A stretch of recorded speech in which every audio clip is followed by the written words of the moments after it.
What is up, everybody, and welcome to part 1 of my career mode on F1 2017. Currently skipping through all of the creation for my driver. Got myself a nice little black and yellow helmet there, and we're also going to choose Renault as my team, as you can probably tell by the black and yellow helmet. Just going through all the introduction stuff, meeting Emma, getting my contract signed, all the things like that. And then once that's done, we will pop into practice 1. It's a rolling deal. However, the team reserves right of termination if you fail to meet performance standards.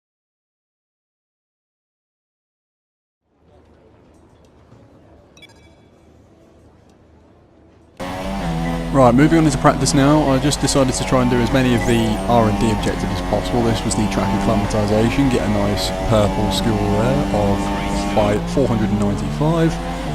This was the fuel saving.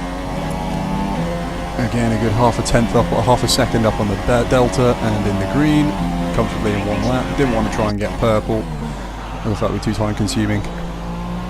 And then I tried to do a run at the end of practice 3 on the super soft tyres, like in a qualifying run, just to see where my pace kind of sat within the rest of the field. And of course there you can see that we did a 126.3, which put us down in 16th place. Right, up we come now to see Chris and have a little look at the R&D tree to see where we stand compared to the rest of the field. Go down to our little laptop in the desk, and we start off with a good amount of resource points. How many do we get? 2,615 resource points to start our career. And as you can see there, the chassis is the weakest element of this Renault car, so I thought I'd go straight in for that and improve the efficiency for starters, just so that the parts will upgrade faster in the future. And then I also put in the first weight reduction upgrade on the car, as I felt the chassis, as it was the slowest part of the car, was the bit that needed improving to keep us up with the rest of the field. I mean, as you can probably tell from the development upgrades, the car's quite balanced. It does everything quite well. It's like the most average car in the field, I would say. But the chassis is definitely the weakest element. I also, as you saw there, put on a reliability upgrade, just to make sure that my engines don't blow up more and more during races. Moving into practice 2, I did the race test in practice 2, and then practice 3 was the qualifying test.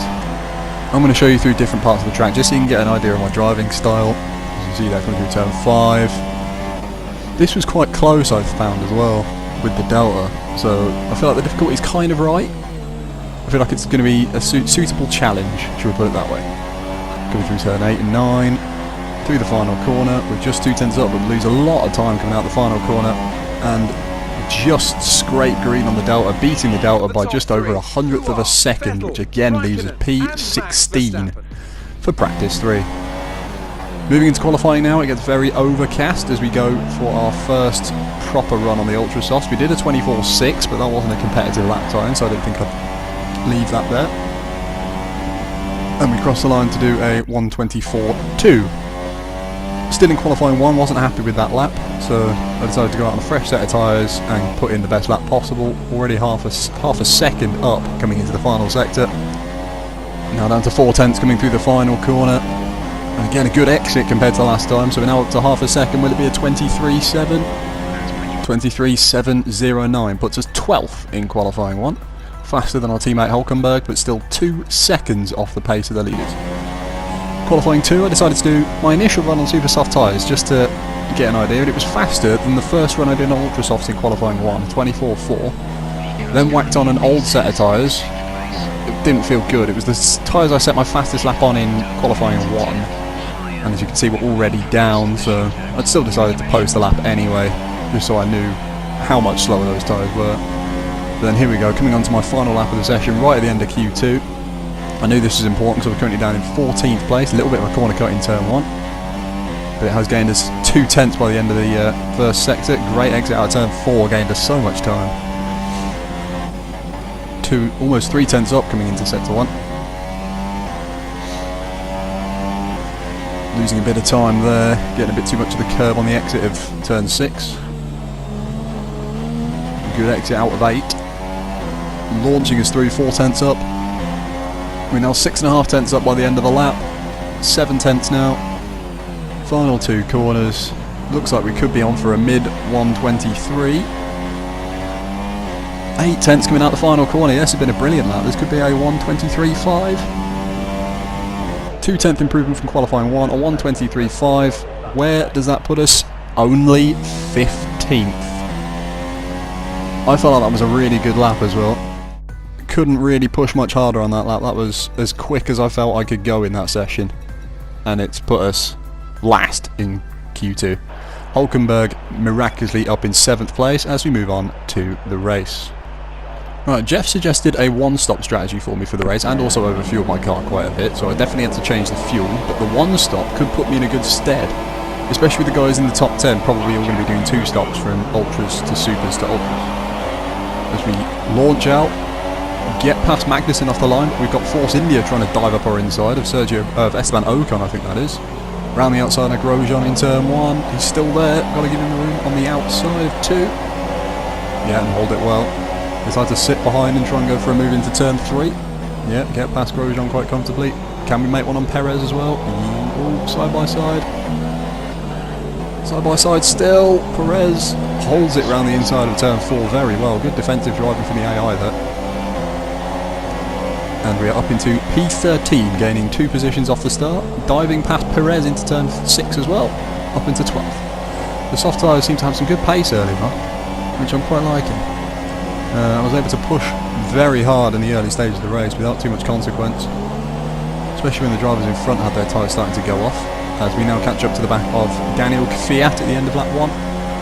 Great exit out of the fast chicane, dive bombing him. It's kind of the way you've got to overtake on this game, is trying to go for dive bombs here, there and everywhere. Just slide your way past the drivers as we move into P11, points on the horizon, lads. Carlos Sainz next up. At the end of lap 2 now, we're still behind Carlos Sainz, stuck behind him. Kimi Raikkonen's gone fastest with a 125.9. We've got Daniel Kvyat trying to come at us by the looks of this. Yeah, Daniel Kvyat maybe trying to attack us into this corner. Doesn't, but the train in front means that they're a bit slower out of turn 1 than they really could be. Can we get the slipstream on Sainz and maybe lunge up his inside into turn 3? That's exactly what we do. Bit of an outrageous dive bomb, but a little bit of contact as well as my driver waves his hand up. Keep it clean side by side. Carlos Sainz holds on to P10 on his ultra soft tyres. That's what's going to make it difficult, is a lot of the drivers in front of me now are all on ultra soft tyres. Much faster rubber. So catching them and getting past them is not going to be easy at all, as we again look at the inside of Sainz and Stroll into turn 8. That was a very outrageous dive bomb, getting both of them. And up into P9. Next up is Max Verstappen in the Red Bull in 8th position, using the same engine as me, but of course with a far superior chassis. Great X out that fast chicane. Kind of make contact with his right rear tyre there, side by side, into the braking zone. Hold it, give him the room on the outside. He's still around the outside, he's going to try and whip it round. He does brilliantly there, Max Verstappen, to hold on to 8th place.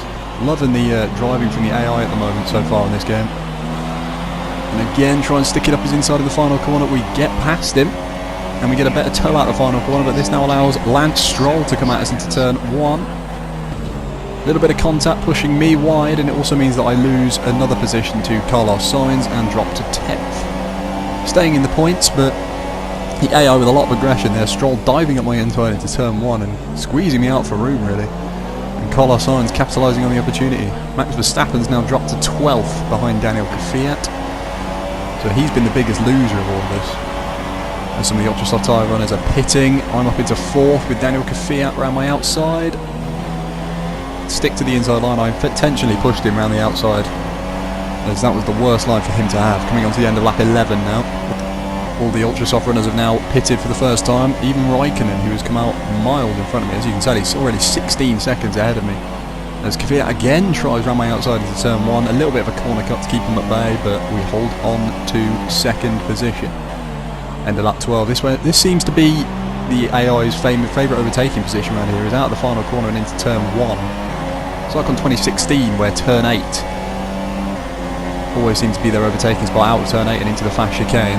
At least this is a less dangerous place to overtake, as you can see Hamilton flies past us there. with his Mercedes engine and his fresher ultra soft tyres. We don't really want to be holding you up too much. Daniel Ricciardo trying to stick his nose in there on the entry to turn 11. Oh, and pushes us wide there as well in the process. He gets through and moves into third. Vettel's also sticking his nose in as well. Coming into 13. Vettel takes fourth. We're now down into fifth with an under attack from Grosjean. Could we lose 3 positions in 3 corners? Yes, we do. Roman Grosjean. Oh, no, I dive it back up his inside.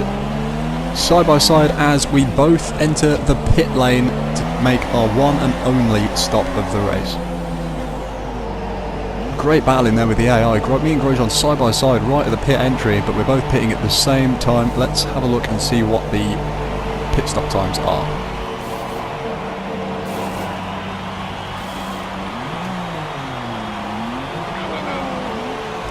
I kind of got held up there, which was strange. I don't know what happened. It was a 2.5 second stop, and then I was there pressing the clutch button to try and release myself. I know I was held up by Grosjean coming out of the pits, but I seem to be held for a little bit longer than I should have been. On the end of lap 18 now, diving at the inside of Grosjean, making up that position that we lost just before we entered the pits. Squeezing him out onto the grass. Start lap 19, Grosjean's going to try and come back at us. But Ocon in front, held up by Massa, who's just coming out of the pits. So that's allowed me to get a great little toe on him, opening up the DRS. This will allow us to make a move into turn 3, maybe. Yes, it does. Diving up his inside into turn 3. And moving up into 12th position, catching the back end nicely as well there. Massa next.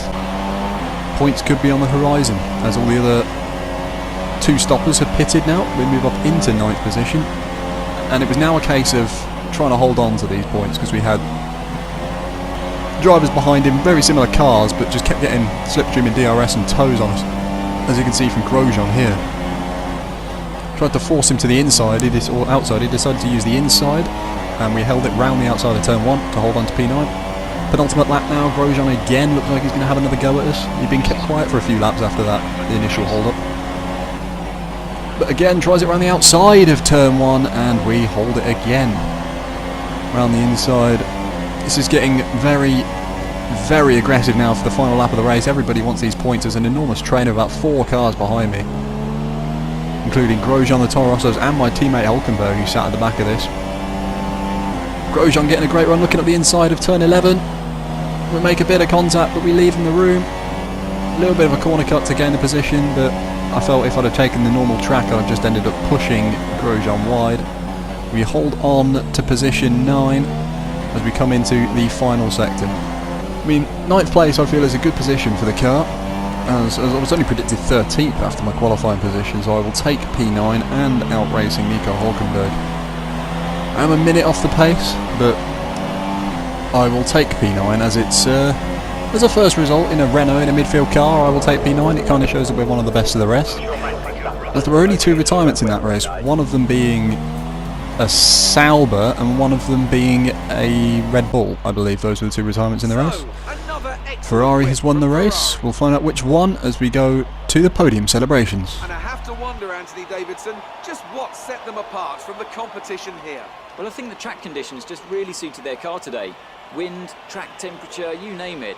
These cars come alive when the tyres are just at the right temperature. So the more easily you can keep them there, the better your race tends to go. And that's exactly what happened. Their car just looks so comfortable out there. And as we can see, it's time for the podium. And as the drivers make their way out, there's a familiar red suit making its way to the top step. Fantastic win for Ferrari.